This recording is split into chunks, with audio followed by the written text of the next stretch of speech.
Hello students, hopefully आपको मेरी आवाज़ अच्छे से आ रही होगी। पिक्चर दिखनी स्टार्ट हो गई होगी। यस बेटा। तो आज हम लोग अपना एमकॉम का फर्स्ट चैप्टर स्टार्ट करने जा रहे हैं। चैप्टर का नाम है international market orientation and involvement. सबसे पहले बात करते हैं, मेरी बात ज़रा ध्यान से सुनना। देखो, ऐसा नहीं होता कि किसी भी प्रोडक्ट को आप अपनी कंट्री से किसी दूसरी कंट्री में बेच सको। ऐसा भी नहीं होता कि किसी भी टाइम पे बेच सको। चाहता हर इंसान है, हर इंसान चाहता है कि मैं इंटरनेशनल बिजनेस करूं, यानी जो मेरे डोमेस्टिक मैं किसी सामान को बना रहा हूं और बेच रहा हूं उसको इंटरनेशनली जाके बेचूं, यानी कि इंडिया के बाहर जाके बेचूं। इससे मुझे फायदा क्या होगा? मेरा प्रॉफिट बढ़ेगा, मेरे नंबर ऑफ कस्टमर बढ़ेंगे, मेरी गुडविल अच्छी होगी, मेरी कंपनी की रेपुटेशन अच्छी होगी, मैं इंटरनेशनल कंपटीशन कर पाऊंगा, यानी इंटरनेशनल लेवल के ऊपर, ठीक है, कंपटीशन जनरेट कर पाऊंगा। इस तरह का एक्टिविटी मैं करूंगा। एक सेकेंड,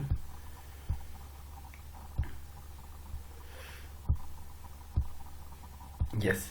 तो मैं इंटरनेशनल लेवल पे जाके मार्केटिंग वगैरह को प्रमोट करूंगा और मार्केटिंग करूंगा। लेकिन जब एक बंदा, देखो, कई बार जब एक इंडियन कंपनी अपने कंपनी को बाहर लेके जाती है तो विद द सेम स्ट्रेटेजी लेके चली जाती है कि जो स्ट्रेटेजी मैं इंडिया में लगाती हूँ वही स्ट्रेटेजी बाहर लगाऊंगी। कुछ कंपनियां ऐसी होती है जो अपने डोमेस्टिक बिजनेस को बाहर इंटरनेशनली लेके जाती है, वो स्ट्रेटेजी बदलती है। कुछ लोग टाइमिंग देखते हैं, क्या इस समय बाहर जाना सही होगा या नहीं होगा। कुछ लोग प्रोडक्ट देखते हैं, क्या इस प्रोडक्ट को बाहर ले जाना सही होगा नहीं होगा। ऐसा नहीं हो सकता कि आप हर चीज को बाहर, इंडिया से बाहर भेज सको। आपको मैनेजमेंट करना पड़ता है टाइम का, किस प्रोडक्ट को लेके जाना है, किस स्ट्रेटेजी से लेके जाना है, पुरानी स्ट्रेटेजी रखनी है या नई स्ट्रेटेजी रखनी है, उस कंट्री के रूल रेगुलेशन कैसे है। आप अपने प्रोडक्ट को बाहर के लोगों के सामने, यानी इंटरनेशनल बायर्स के सामने किस तरीके से रिप्रेजेंट करोगे। तो इसी सब चीजों के बारे में और इसकी टेक्निक्स के बारे में हमें इस चैप्टर के अंदर बताया गया। तो सबसे पहले अब हम इसका इंट्रोडक्शन पढ़ लेते हैं। तो क्या लिखा है? Large number of products are export to the large number of the country every day. कह रहा है लार्ज नंबर ऑफ प्रोडक्ट, बहुत सारे प्रोडक्ट बहुत सारी कंट्रियों में हर दिन एक्सपोर्ट किए जाते हैं by the large number of companies, बहुत सारी कंपनियों के through. This however does not means, कह रहा है इसका मतलब ये बिल्कुल भी नहीं है, that a company can hope to export any product to any oversea. Oversea मतलब, ओवरसी कंट्री मतलब आपकी कंट्री को छोड़ के बाहर की कंट्रियां, ठीक है। Any oversee country at any time it wants. कह रहा है इसका मतलब ये नहीं है कि आप किसी भी प्रोडक्ट को किसी भी समय किसी भी कंट्री में बेच दो, इसका मतलब ये नहीं है, ठीक है। हम मानते हैं कि बहुत सारे प्रोडक्ट को इंडिया के बाहर रेगुलर बेसिस पे बहुत सारी कंपनियों के थ्रू बेचा जाता है, लेकिन इसका मतलब ये नहीं है कि आप किसी भी प्रोडक्ट को किसी भी समय किसी भी कंट्री में जाके सेल कर दो। केयरफुल प्लानिंग शुड बी, बहुत जरूरी है कि प्रोडक्ट क्या होगा, मार्केट क्या होगी, किस एक्सपोर्ट करोगे किस प्रोडक्ट का, मार्केट में एंट्री लेने की टेक्निक क्या होगी, टाइमिंग क्या होगी, स्ट्रेटेजी क्या होगी। ऐसे बहुत सारे फैक्टर होते हैं related to demand side, related to supply side, जो आपको पहले से क्या करने पड़ते हैं, डिसाइड करने पड़ते हैं। उसके बाद ही आप अपने प्रोडक्ट को इंटरनेशनली एक्सपोर्ट या इंपोर्ट जो भी करना है आपको, आप उसके अंदर लगा सकते हो।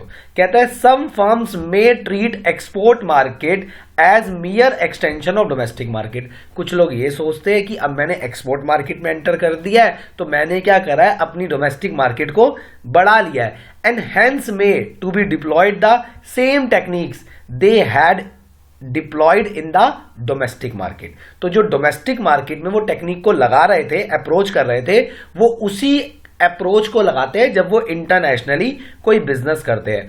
To export marketing also some other may treat each market differently. कुछ लोग ये कहते हैं नहीं भैया, अलग अलग मार्केट अलग अलग तरीके की होती है, तो हम यहां के लिए तो अलग टेक्निक यूज करेंगे, ठीक है, लोगों को अलग तरह से अट्रैक्ट करेंगे, यहां के कस्टमर की सोच अलग है, यहां पे कॉम्पिटिटर्स का बिहेवियर अलग है एज कंपेयर टू हमारी domestic country from the other, hence may design the specific strategies for each market while some other companies taking into account the common characteristics of the geographical regions, ठीक है, may design regional oriented strategy। कुछ जगहों पे क्या होता है, देखो अलग अलग रीजन्स होते हैं ना, मतलब अलग तरह के लोग रहते हैं, उनका बिहेवियर अलग होता है, उनका रहन सहन अलग होता है, उनका काम करने का तरीका होता है अलग होता है, उनका चीज़ों को अप्रोच करने का तरीका अलग होता है। इसी वजह से वो लोग क्या करते हैं, अलग अलग टाइम पर अलग अलग स्ट्रैटेजी को यूज करना पसंद करते हैं। ठीक है, तो इतनी बात हमारे समझ में आ गई। डेट इज अ इंट्रोडक्शन, ये हमारे सामने इंट्रोडक्शन था। ठीक है कि हम इस चैप्टर में क्या पढ़ने वाले हैं। अब अगला टॉपिक आता है हमारे सामने, इंटरनेशनल मार्केट ओरिएंटेशन, यानी आप अपनी कंपनी को दूसरी कंट्री के सामने किस तरीके से प्रेजेंट करने वाले हो, उसको प्रेजेंट करने के तरीके को बोला जाता है ओरिएंटेशन। अब प्रेजेंट करने के बहुत सारे मेथड्स डिजाइन करे गए हैं जो हम नीचे पढ़ने वाले हैं। सबसे पहले हम ऊपर का टॉपिक एक बार रीड कर लेते हैं। That is a international market orientation. कहता है international marketing is no longer confined only to the traditional technique of the producing a product in one country and moving it across the border, ठीक है, of the country to other countries, while some firms may still be involving themselves in the traditional export import business। अब देखो उसने क्या बोला, उसने बोला generally ये होता है कि जब आप अपने डोमेस्टिक बिजनेस को बाहर लेकर जाते हो तो आप जरूरी नहीं है सेम टेक्निक को ही यूज करके आप अपने काम को एक्सपेंड कर पाओ, या जितनी रेपुटेशन आपकी डोमेस्टिक कंट्री में है उतनी ही रेपुटेशन आप अपनी बाहर की कंट्री के अंदर भी लॉन्च कर पाओ। लेकिन फिर भी उसने यहां पे यही बोला, while some firms may still in involving themselves in the traditional export import business। ठीक है, कुछ लोग क्या करते हैं कि भैया वही themselves ट्रेडिशनल जो एक्सपोर्ट इंपोर्ट करने का तरीका है, वही पुरानी स्टैब्लिशमेंट, ठीक है, वही पुराने तरीकों से बिजनेस करना चाहते हैं, या जॉइंट वेंचर करना चाहते हैं, या सब्सिडरी कंपनी खोलना चाहते हैं, या स्ट्रेटेजिक अलायंस करना चाहते हैं, oversee production facility etcetera, not in one country but in many countries. एक कंट्री में नहीं, हर कंट्री में। वो कहते हैं हम ऐसे ही करेंगे भाई, हमारा एक ट्रेडिशनल काम चल रहा है, हम उसी ट्रेडिशनल काम को अप्रोच करते रहेंगे, हमारी ब्रांचेस खुलती है हर कंट्री के अंदर, तो हम हर कंट्री में अपनी ब्रांचेस को ऑपरेट करते रहेंगे। The trends towards the more and more internationalization of business has through the many challenging to international marketing manager.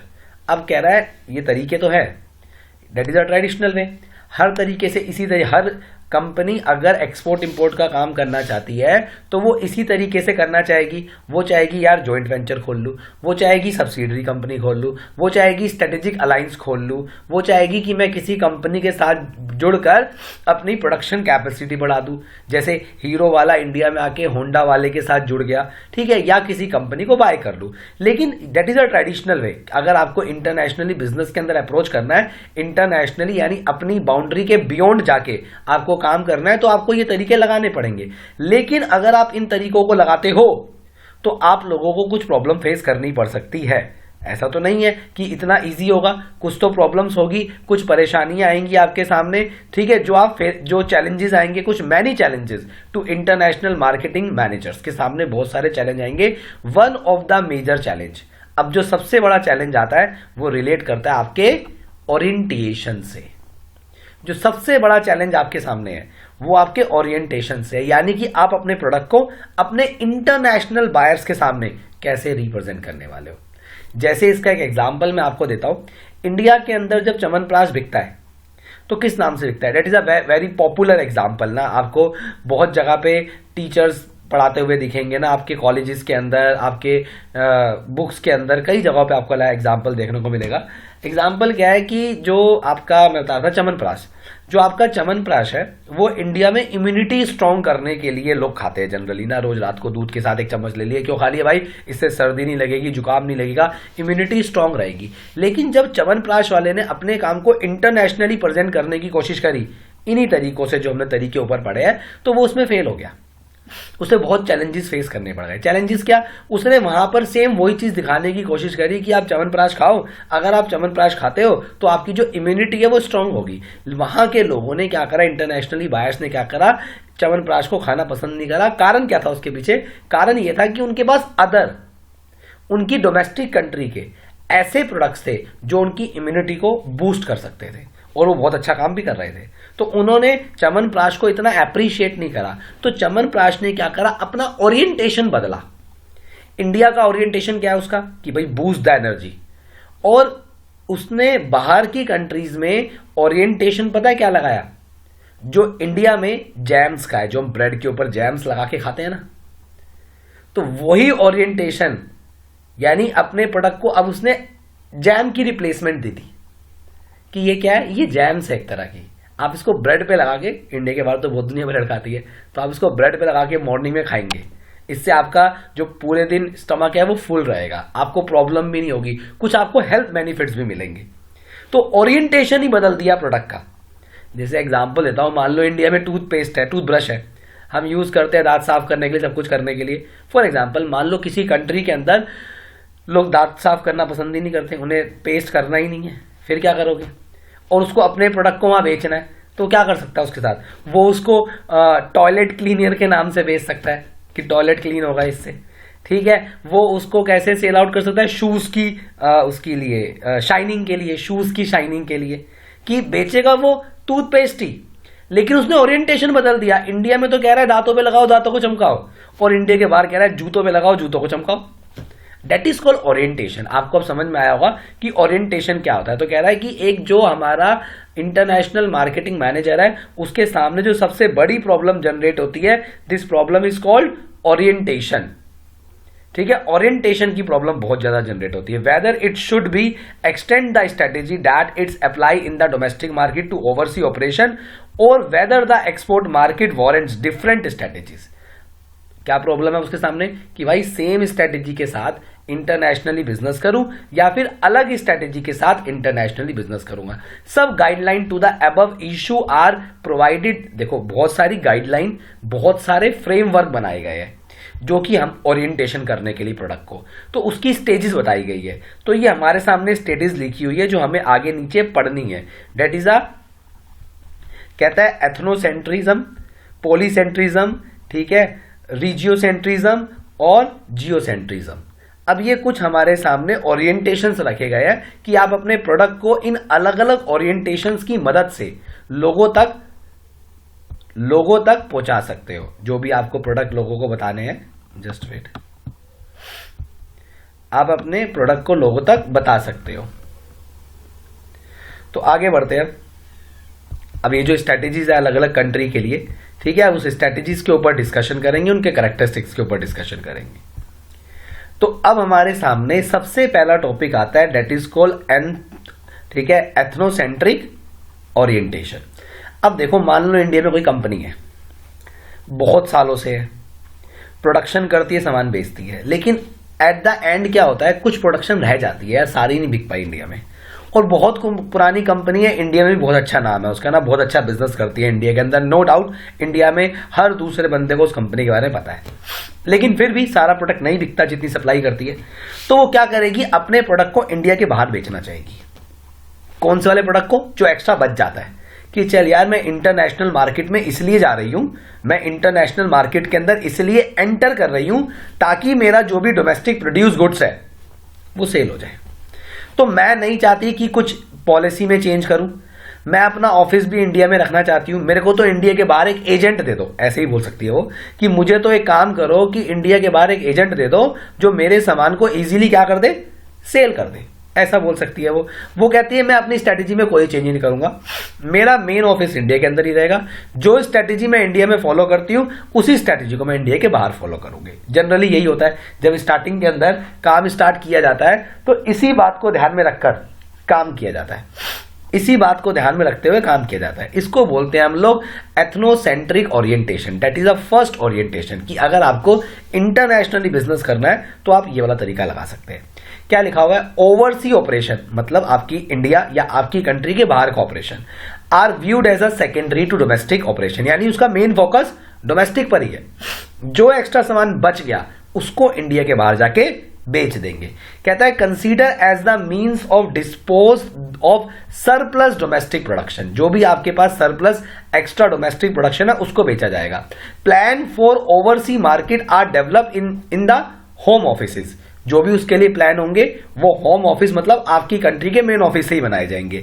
Utility policy भी वहीं से बनाई जाएगी, प्रोसीजर भी वहीं से बनाया जाएगा आपकी डोमेस्टिक मार्केट के अंदर से। इवन वही प्रोसीजर, वही यूटिलिटी, वही तरीके अपनाए जाएंगे जो आपके इंडिया में अपनाए जाते हैं। ठीक है। Oversee marketing is looked after by the home country Nations. ठीक है, तो पहले आप इंडिया की कंट्री को देखोगे, उसके बाद आप बाहर जाओगे। No major modification are made to product के अंदर, प्रोडक्ट को बेचने के अंदर कोई बड़ा मॉडिफिकेशन नहीं करोगे। आप यहां पर अगर च्यवनप्राश बेच रहे हो ना इम्यूनिटी बूस्ट करने के नाम पे, तो इंडिया के बाहर भी इम्यूनिटी बूस्ट करने के नाम पर ही बेचोगे। अब नहीं आप बोलोगे उसको जैम के ओरिएंटेशन में नहीं डालोगे। प्राइस जो होंगे वो कैलकुलेट की जाएंगे on the basis of same, जो आपके होम कंट्री के प्राइस है उसी के बिहाफ पे जो इंटरनेशनल उसका रेट बनता है डॉलर के हिसाब से, या जिस भी कंट्री में आप बिजनेस कर रहे हो उसके हिसाब से उसके प्राइस फिक्स कर दी जाएंगे। क्योंकि आपका कुछ ट्रांसपोर्टेशन में, एक्सपोर्ट इंपोर्ट के टैक्स में एक्स्ट्रा खर्चा होगा, वो उसमें सिर्फ ऐड कर दिया जाएगा। कहता है promotion and distribution strategies are similar to that employed in the home country. तो कहता है प्रमोशन करने का तरीका, डिस्ट्रीब्यूशन करने का तरीका भी सेम वही रहेगा जो आपकी इंडिया की कंट्री के अंदर है। Strong Reliance of the export agent, export agent को पकड़ा जाएगा जो आपके सामान को बाहर एक्सपोर्ट करेगा और आपके सामान को बाहर बेचने में आपकी मदद करेगा। ये फर्स्ट टाइप चल रही थी। क्या नाम था इसका हमारा? ये तब किया गया जब आपके पास फालतू सामान बच रहा है। इसको बोला गया एथनोसेंट्रिक ओरिएंटेशन। तो होपफुली आपको इतनी बातें समझ में आ जाएगी कि ये किस केस में अप्लाई करना है। अब इसके कैरेक्टरिस्टिक्स के ऊपर बात करते हैं। This approach appeal most appropriate when overseas sale volume is insignificant है। बाहर माल ज्यादा बिक रहा है, कम बिक रहा है, आपको मैटर ही नहीं करता यार, you are happy with your country. बस एक्स्ट्रा बच रहा था तो बेच रहा हूं, तो आप ये वाला ओरिएंटेशन फॉलो करोगे कि अब बाहर सेल बस बाहर बिक रहा है ना, ज्यादा बिक रहा है कम बिक रहा है मुझे मैटर नहीं करता, तो वहां पे इसको लगाया जाएगा। दूसरा, the major advantage of this types of attitude is that are entire minimum risk on the part of the firm since it's not much investment in made the oversea production या ऑपरेशन। उसने क्या बोला? आपका financial risk भी बहुत कम है इसके अंदर। क्यों? क्योंकि मैं सामान बाहर के लिए बना ही नहीं रहा, मैं तो अपने डोमेस्टिक कंट्री के लिए सामान बना रहा हूं। जो फालतू बच रहा है, जो एक्स्ट्रा बच रहा है, उसको दे रहा हूं, उसको कह रहा हूं भाई इसको बाहर ले जाओ, ठीक है बेच दो। तो इसलिए मेरा फाइनेंशियल रिस्क नहीं है, नहीं बिका कोई बात नहीं, वापस आ जाएगा, इंडिया में बेच लूंगा, ठीक है। But the drawback in this approach is that this types of attitude may means a possibility of lost of opportunity to the firm in the abroad, कि बाहर की कंट्री में जो उसको एक्स्ट्रा अपॉर्चुनिटी मिल सकती थी, एक्स्ट्रा कमाई मिल सकती थी, वो अपने नए कस्टमर बहुत शार्पली डेवलप कर सकता था अगर वो थोड़ा बहुत ओरिएंटेशन में फर्क कर देता तो वो नहीं कर पाएगा। ये एक डिसएडवांटेज आ गई। This orientation result in the lack of attention to customer and minimum degree of the marketing orientation. भाई इस अप्रोच के अंदर आप कस्टमर में ध्यान नहीं देते और मार्केट ओरिएंटेशन के लिए कुछ नहीं करते कि खूब ऐड करो, खूब चला, नहीं भैया मेरा एक्स्ट्रा सामान है, I am happy with India, India में मेरे बहुत सारे कस्टमर है। फॉर एग्जाम्पल मैं कोचिंग देता हूँ, मान लो मेरे कुछ नेशनली बहुत सारे कस्टमर हैं, मुझसे ट्यूशंस पढ़ते हैं, और कुछ इंटरनेशनली भी मेरे से अब ज्वाइन होना चाह रहे हैं, ठीक है, ये ऑनलाइन कम्युनिकेशन के थ्रू, लेकिन मैं I am happy with India. अब वो इंटरनेशनली वाले अप्रोच करना चाह रहे हैं तो मैं कहूँगा भाई मेरे इंडिया के बैच चलते हैं, इनको ज्वाइन कर ले, हिंदी पढ़ाता हूँ, अगर तुझे हिंदी समझ में आती है तो समझ ले, नहीं आती कोई बात नहीं, अपने घर में बैठ। अगर वो आ गया तो वेल एंड गुड, क्योंकि मैं तो सर्विस दे ही रहा हूँ, मुझे एक्स्ट्रा कमाई जाएगी, नहीं आया तो कोई बात नहीं। यानी मैंने उसके लिए अलग से कोई ओरिएंटेशन नहीं करा। अच्छा आप ऑस्ट्रेलिया में रहते हो, आप अमेरिका में रहते हो, ओके, इंडियन सिटीजन हो, आपको पढ़ना है, आपके 6-7 दोस्त है, चलो आपके लिए अलग बैच बना देता हूँ, उनको अलग तरीके से कराऊंगा, कुछ टॉपिक्स आपके अलग होंगे, नहीं मुझे नहीं मतलब, मैं भाई ये टॉपिक पढ़ाऊंगा मैं, तो अगर एक आधा टॉपिक अलग से है, एक आधा है तो बता दूंगा, वरना कोई बात नहीं। तो अब इस तरह से सोच लो क्या क्या मुझे एडवांटेज और डिसएडवांटेज मिलने वाले हैं। अब हम सेकंड पे चलते हैं, that is a polycentric orientation. अब अपना ओरिएंटेशन थोड़ा सा चेंज करेंगे हम, ठीक है। यस बेटा, अब अगले पे हम आ गए हैं, that is a polycentric orientation. अब जरा इस पे ध्यान चलते हैं पॉलीसेंट्रिक ओरिएंटेशन के ऊपर। अब देखो आपका काम बढ़ गया, अब आपने कहा नहीं यार मैं बड़ा मार्केट ओरिएंटेड हो गया हूं, अब मुझे तो भाई 3-4 कंट्री में मेरा काम चल रहा है, मुझे अलग अलग कंट्री के लिए अलग अलग स्ट्रेटेजी चाहिए, अब मुझे अलग अलग कंट्री में अलग अलग तरीके से काम करना है। अब मुझे मतलब नहीं है मैं सेम स्ट्रेटेजी से सेम तरीके से काम नहीं करने वाला। अच्छा, ये उसी केस में हो सकता है जब आपका काम 2 या 3 या 4 कंट्री में ही चल रहा हो, बहुत ज्यादा कंट्रीज में ना चल रहा हो, ठीक है, पूरे मतलब ग्लोबली ना चल रहा हो, ऐसे बोल सकते हैं, कुछ काउंटेबल कंट्री में चल रहा है। अलग अलग कंट्री में के लिए आपने अलग अलग पॉलिसी बना दी, ठीक है, अलग अलग तरीके बना दिए, थोड़ा थोड़ा प्रोडक्ट को मैनिपुलेट भी कर दिया, थोड़ा सा मॉडिफाई भी कर दिया as per the requirement of the country, ऐसा आप कर सकते हो। That is called polycentric orientation. क्या लिखा हुआ है?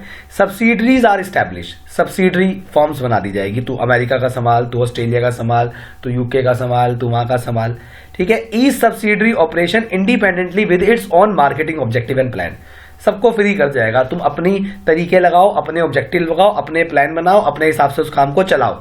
Marketing activities are organize of a country by country basis, अलग अलग कंट्री के लिए अलग अलग एक्टिविटीज डेवलप की जाएगी। मार्केटिंग रिसर्च डेवलप की जाएगी, अलग अलग कंट्री के लिए अलग अलग सेपरेट प्रोडक्ट लाइन बनाई जाएगी कि इंडिया का सामान अलग बन रहा है, अमेरिका का अलग बन रहा है, क्योंकि हल्का फुल्का सा हमने उसमें मॉडिफिकेशन कर दिया है इस वजह से।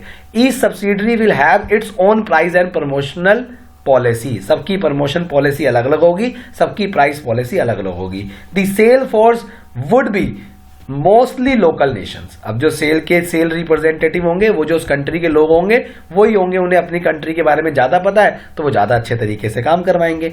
अब आते हैं इसके कैरेक्टरिस्टिक, इसमें क्या होगा? तो कहता है polycentrism will prove ideal for firm seriously committed to international marketing and have the capacity to invest to desire extends towards the activity their objective।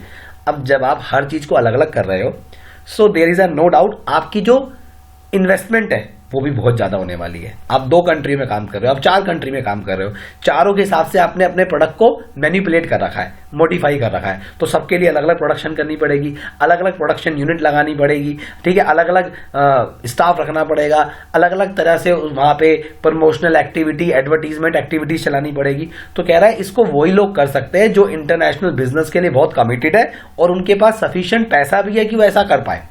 कहता है the major advantage of this type of orientation is that it will be the most effective way of motivating the management।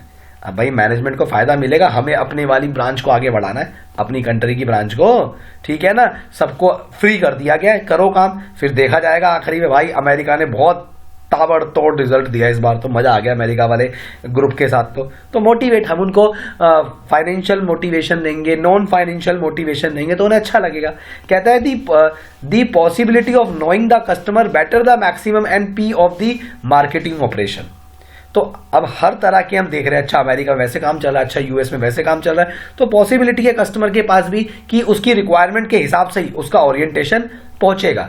पॉलीनॉलिज्म में be and the ideal approach if there is a significant difference between in a countries. अगर 2 countries के बीच में differences है तो वहां पे हम लोग इसको लगाते हैं ना। बेसिकली इंडिया में अमेरिका में डिफरेंसेस है, तो जो चीज इंडिया में जिस नाम से बिक रही है अमेरिका में उस तरीके से नहीं बिक सकती, तो हमने क्या करा वहां पे ओरिएंटेशन का यूज करा, ये वाले कंडीशन का यूज करा हमने। अगर सेम थे कि जिस तरह से इंडिया में बिक रहा है वैसे ही अमेरिका में बिकेगा, फिर तो हम पहले वाले में ही सही थे ना, फिर हम इसमें आते ही क्यों सेकंड वाले में।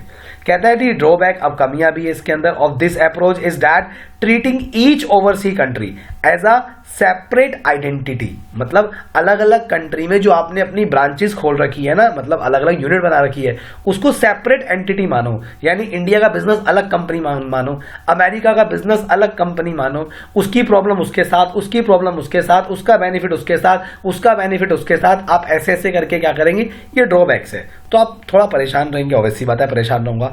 अमेरिका में काम बहुत अच्छा चल रहा है लेकिन चाइना में चल नहीं रहा, ठीक है, और चाइना की आइडेंटिटी को बहुत लॉसेज हो रहे हैं, तो वो पूरे के पूरे जो स्टाफ के लोग हैं उन सबको नुकसान हो रहा है। वहां पे हमारी कंपनी की रेपुटेशन अच्छी नहीं हो रही, वहां पे हमारा ओरिएंटेशन अच्छा नहीं हो रहा, तो that is a different kind की इसके अंदर इस तरह का ड्रॉबैक भी हो सकता है। अब आता है रीजियोसेंट्रिक ओरिएंटेशन, जिसको हम स्टार्ट करने जा रहे हैं। नीचे करते हैं इसको, that is a regiocentric orientation. अब इसमें क्या होगा, अब मैं बहुत सारी कंट्रियों में काम कर रहा हूं ना, उसमें से 3-3, 4-4 कंट्रियां ऐसी है जो थोड़ी सिमिलर नेचर की है, तो वहां पर ना उन 4 कंट्रियों में एक ही स्ट्रेटेजी लग सकती है। फिर दूसरी 4 कंट्री है, जो अब बाकी की 4 कंट्री है वहां पर भी सेम स्ट्रेटेजी लग सकती है। फिर आगे की 4 है वहां पर भी सेम स्ट्रेटेजी लग सकती है, आगे की 4 है वहां पर भी सेम लग सकती है। तो वहां पर क्या होगा, रीजियोसेंट्रिक ओरिएंटेशन लगाएंगे हम, रीजन्स बना देंगे ना कि भाई ये एक रीजन होगा इसमें 4 कंट्री है, ये एक रीजन होगा इसमें 5 कंट्री है। अब इन 4 कंट्रियों के लिए एक स्ट्रेटेजी प्रमोट करो, इन 5 के लिए एक प्रमोट करो। तो क्या कहता है यहाँ पे, that is a regiocentric orientation. Firms recognize the common features of a regions which that regions at one market an organize activity for that region as a whole. एक रीजन के लिए एक स्ट्रेटेजी बनाई और वो पूरे रीजन में चलेगी, चाहे उस रीजन में कितनी भी कंट्रियां क्यों ना आती हो। Marketing personal are to be recruit from that or region. एक मार्केटिंग रिप्रेजेंटेटिव उस पूरे रीजन के लिए रख दिया जाएगा कि मैं ईस्ट का एरिया पूरा संभालता हूं, मैं साउथ अमेरिका संभालता हूं, मैं नॉर्थ अमेरिका संभालता हूं, वट कुछ भी, just like region channels of the distribution are develop किए जाएंगे और जो पॉलिसी बनाई जाएगी वो उस पर्टिकुलर रीजन के लिए बनाई जाएगी। That's it. तो ये भी समझ में आ गया होगा आपका। अब आता है जियोसेंट्रिक। अब जियोसेंट्रिक में क्या है? जियोसेंट्रिक में क्या है? अब मैं पूरे इंडिया में काम करता हूं। मैंने एग्जांपल दिया होगा पहले की चैप्टर में, जैसे एप्पल एक कंपनी है ना, पूरे रीजन में काम करती है, मतलब सारी पूरे वर्ल्ड में काम करती है। आप इंडिया से मोबाइल फोन खरीदो, आप अमेरिका से खरीदो या किसी भी कंट्री से खरीदो, सेम फीचर मिलेंगे। जो उसने एक नया प्रोडक्ट लॉन्च करा वो पूरी कंट्री के लिए करा, पूरे वर्ल्ड के लिए करा एक ही साथ। ठीक है, जो फीचर उसके अमेरिका में चल रहे हैं वो इंडिया में चल रहे हैं, बात खत्म। हो सकता है इंडिया में 10 दिन लेट आए, लॉन्च 10 दिन लेट हो, लेकिन होगा जरूर, क्योंकि वो अमेरिका में लॉन्च हो गया। वो लॉन्चिंग खाली एक कंट्री के लिए नहीं थी, वो लॉन्चिंग वर्ल्ड वाइड थी, ऐसे बोल सकते हैं ना, world wide. That is called geocentric orientation. अगर आप वर्ल्ड वाइड फेमस हो गए हो तो आपके प्रोडक्ट की एक ग्रेट रेपुटेशन है, आपकी कंपनी का एक छोटा सा स्टेप अगर आपने छुपके भी करा तो वो सारे वर्ल्ड के अंदर फैल जाएगा आपका स्टेप। तो वहां पे आप जियोसेंट्रिक ओरिएंटेशन का यूज करोगे। कहता है entire world is treated as one market. ठीक है, पूरे वर्ल्ड को आप एक मार्केट मानोगे। Firm develop policy and organize activity on the worldwide basis. जो भी पॉलिसी बनाई जाएगी, तरीका बनाया जाएगा, वो वर्ल्ड वाइड बेसिस पे बनाया जाएगा। Marketing personal from the region is or from any country, सबके लिए सेम रूल रहेंगे। एक स्टैंडर्डाइज प्रोडक्ट होगा वर्ल्ड वाइड, एक ही प्रोडक्ट बनाया जाएगा और ग्लोबल चैनल ऑफ डिस्ट्रीब्यूशन को प्रमोट किया जाएगा। यानी अब आपको एक ही प्रोडक्ट रखना है, एक ही फीचर रखने हैं। ठीक है, आपकी कोई भी एक्टिविटी हो वो पूरे वर्ल्ड के लिए होगी, ना कि किसी एक छोटे से पार्ट के लिए। कहता है कैरेक्टरिस्टिक्स में, कहता है since these orientation imply a regional और global attitude of the development of marketing policy, they provide of improve coordination and control. देखो ये तभी पॉसिबल है जब आप ऊपर वाले स्टेप को फॉलो करते हुए आए हो। आपका प्रोडक्ट बहुत डेवलप हो गया है, आपकी क्वालिटी बहुत अच्छी हो गई है, तभी आप इसको फॉलो कर पाएंगे, अदरवाइज नहीं कर पाएंगे। ऑब्वियस सी बात है ना, एक नया बंदा खोल के सोचे मैं अपने प्रोडक्ट को पूरे वर्ल्ड में बेचूंगा, ग्लोबली बेचूंगा, तो वो पॉसिबल नहीं है।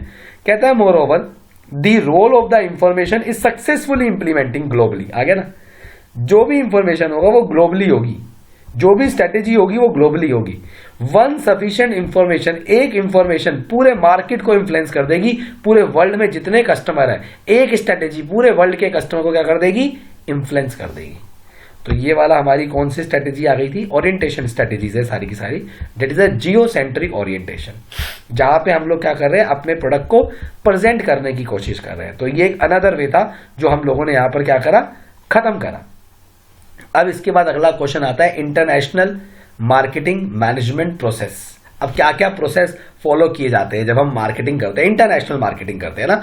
मार्केटिंग मैनेजमेंट का हमें मतलब पता है, मार्केटिंग का मतलब हमें पता है क्या होता है, ठीक है। मैनेजमेंट का मतलब भी हम लोगों को पता है, लेकिन अब इंटरनेशनल मार्केटिंग मैनेजमेंट आता है कि जो इंटरनेशनल हम जो भी काम कर रहे हैं उसको कैसे कंट्रोल किया जाए, कैसे ट्रीट किया जाए, कैसे उसका बेनिफिट उठाया जाए, कैसे प्लानिंग की जाए, उसके लिए कैसे एनालिसिस किया जाए, ठीक है। इंटरनेशनल लेवल पे जो भी आपका टारगेट बायर है उसको अप्रोच करने के लिए, उसको अपने प्रोडक्ट की तरफ अट्रैक्ट करने के लिए, ठीक है। आप क्या क्या स्टेप लोगे, क्या क्या चीजें फॉलो करोगे, जिसको हम अपनी नेक्स्ट वीडियो के अंदर कवर करेंगे। आज की क्लास हम यहीं पे ओवर करते हैं।